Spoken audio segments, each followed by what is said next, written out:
Welcome to the Safe Village, a community for everyone who cares about student safety and well-being. My name is Sydney. I'm the CEO of Saasyan, and my guest today is Nicola Miller. Nicola wears a couple of hats. She's the coach and manager for the Australia's men's under-19 White Water Rafting team. She also works with schools in a program called Living in the Rhythm, which is a social and emotional program. Nicola, welcome to the Safe Village. Thank you. Well, hi Sydney, how are you going?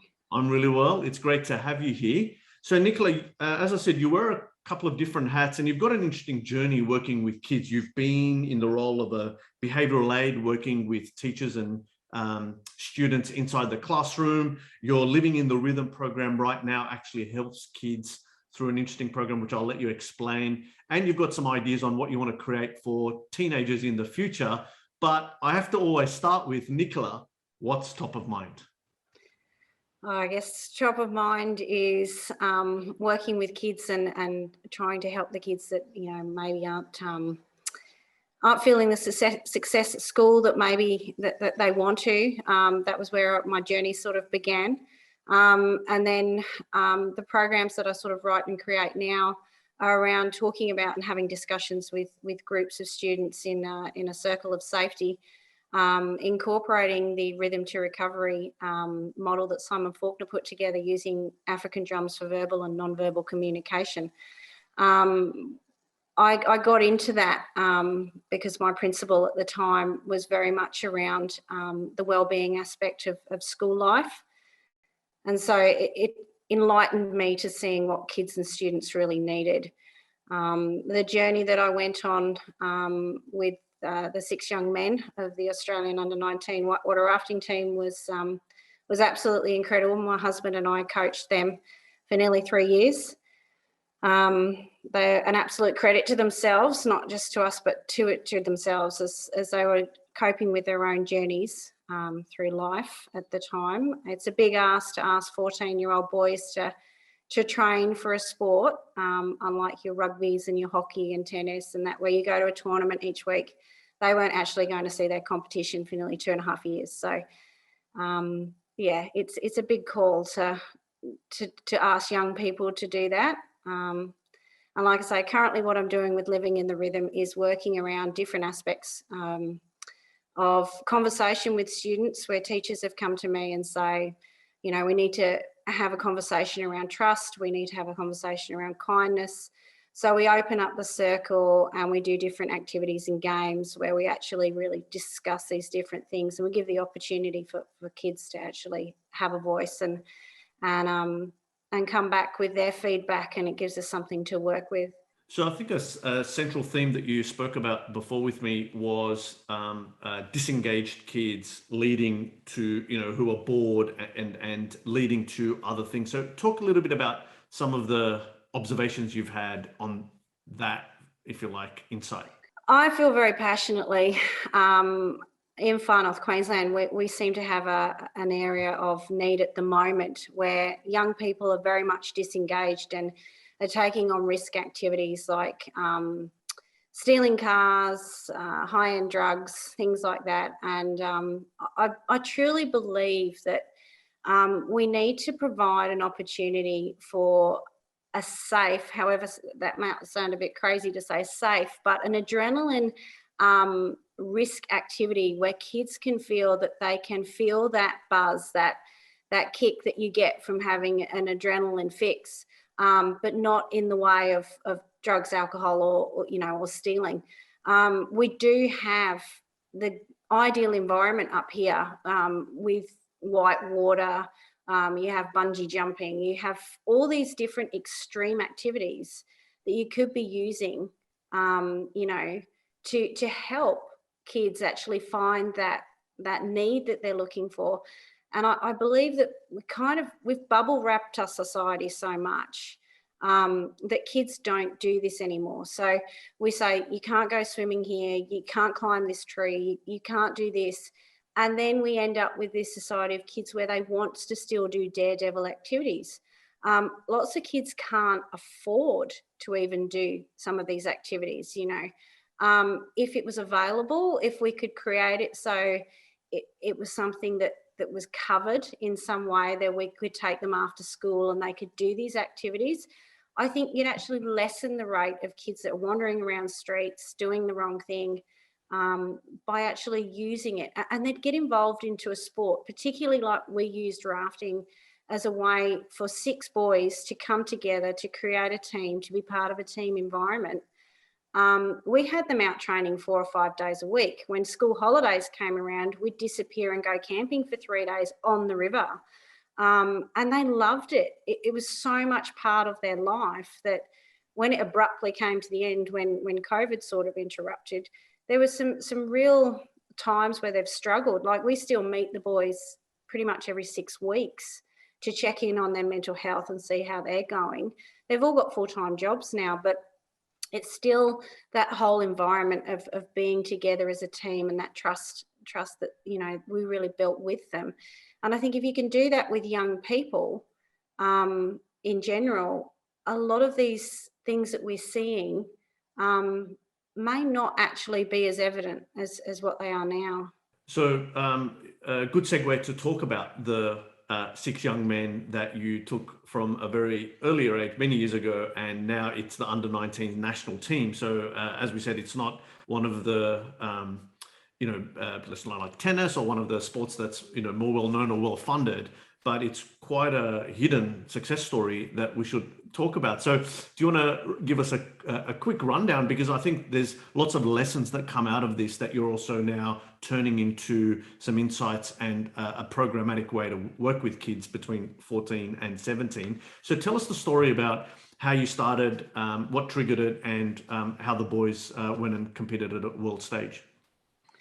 Well, in September of 2017, our son approached us, and he was at the local secondary school, public secondary school, and there'd been a conversation that a rafting event was coming to Cairns, and we were like, okay, but it's actually the World Rafting Championships. So it wasn't just a rafting event, it was the biggest that you could possibly take them to.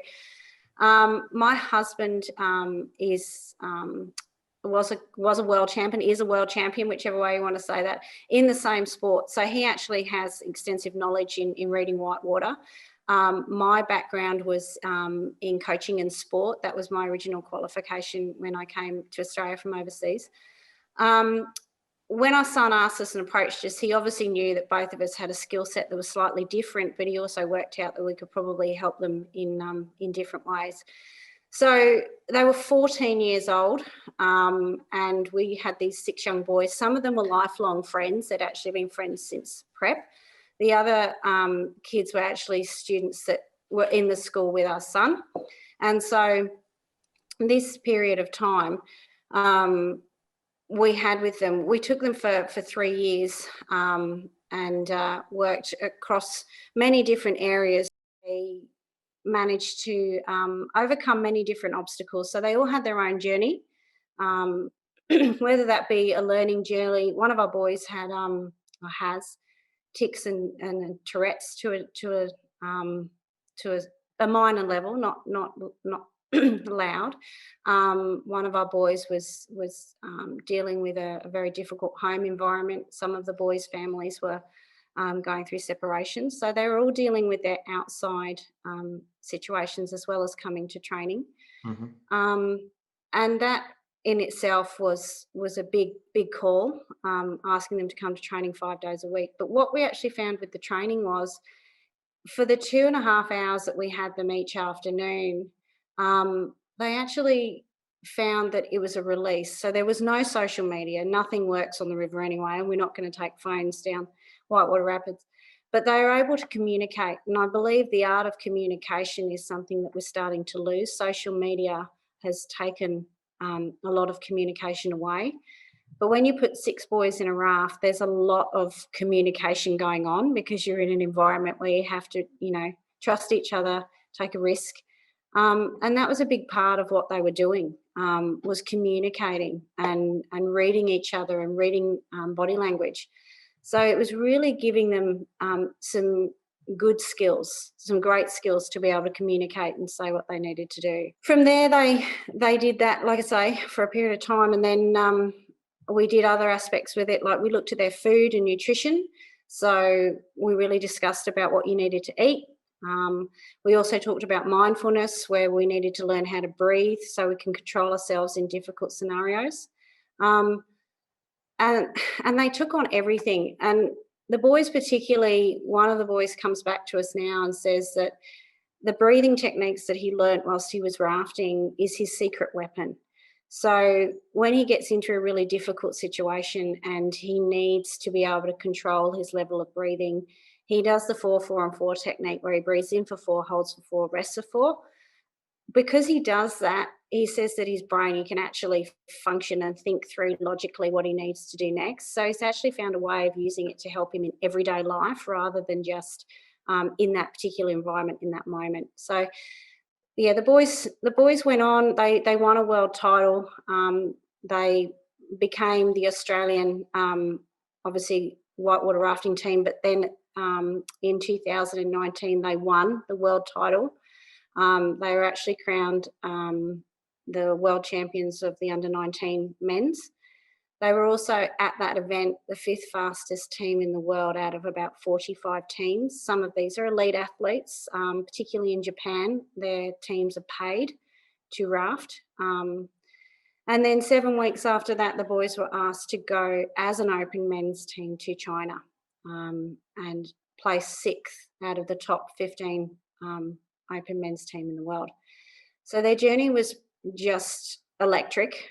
And to top that off, in the same year, they were crowned by Q Sport, which is a governing body that oversees sport in Queensland, as the junior sports team of Queensland of 2019, just due to their dedication to their sport and the mental health aspect of the fact that they're all dealing with their own journeys.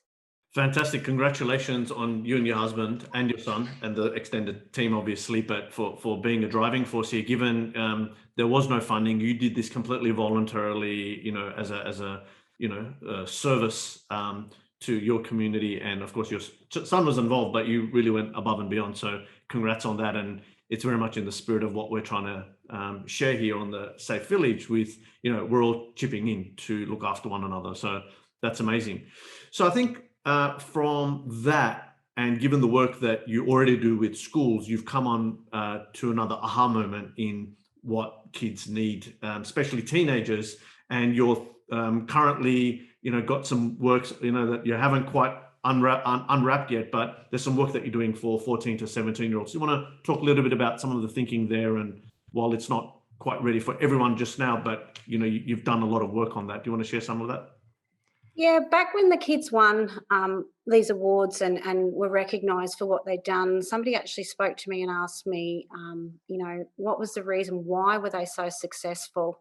And I had a long think about that. And the reason why they were so successful, I believe, is because they had that trust, they had that team environment. And I wanted to create something again where they were able to get that whole sense of team. I really think that's amazing at the moment. There's so much support around working with young people and trying to help them, mentally and physically. But from the programs that I see currently, there may be a 1-day workshop, there may be 2 days or something. And for the time that I spent with the boys, it needed to be longer. Everything needed to be that little bit longer to really create that environment. So I'm building a program that's in its pilot stages called 17 Strong. And the reason I chose 17 Strong was because we had the boys between 14 years and 17 years as this team. And we found by the time they were 17, we had hoped that we'd given them some skills and tools to take on into their further life, which is evident because they're obviously still using the mindfulness and things like that. And their driving factors that they had for training, they've taken on to their work lives and things like that. So what I felt with 17 Strong was that if we actually addressed some of those areas of concern for them, so some of the negative stories that they tell themselves and why they can't achieve the things that, what are their obstacles, what are their roadblocks, Let's see if we can start to unpack so that we can help you with those things. And then really look at mental but also physical challenges. So meeting them at day 7, at day 14, at day 21, and obviously day 30, and incorporating like a circuit training, and giving them some real challenges, so that they can see that they can achieve greater things each time that we meet, but also being part of sort of that accountability group and giving them goals to set at each of these time periods. So they journal. I've asked them to journal. I even asked our boys to journal there for a period of time. So journaling was something that I wanted them to do, so that they recognise to plan forward their day. So I'm not asking them to reflect on how their day has been. I actually want them to sit down in the morning and plan how they want their day to look like. So, you know, who are you going to show up today for and make a difference? Where are you going to be able to show kindness and gratitude and things like that, so that they're actually working in that positive mindset. And I felt that that was an area that we could really help. Now, I know there's lots of apps and people will come and say, oh, but that's available in this app and this is available here. But I think the art of writing is something that we still need to do, to actually put those thoughts and feelings down on paper, and something that you can actually look back and reflect on. My problem with phones and social media and having apps on phones is there's a constant interruption.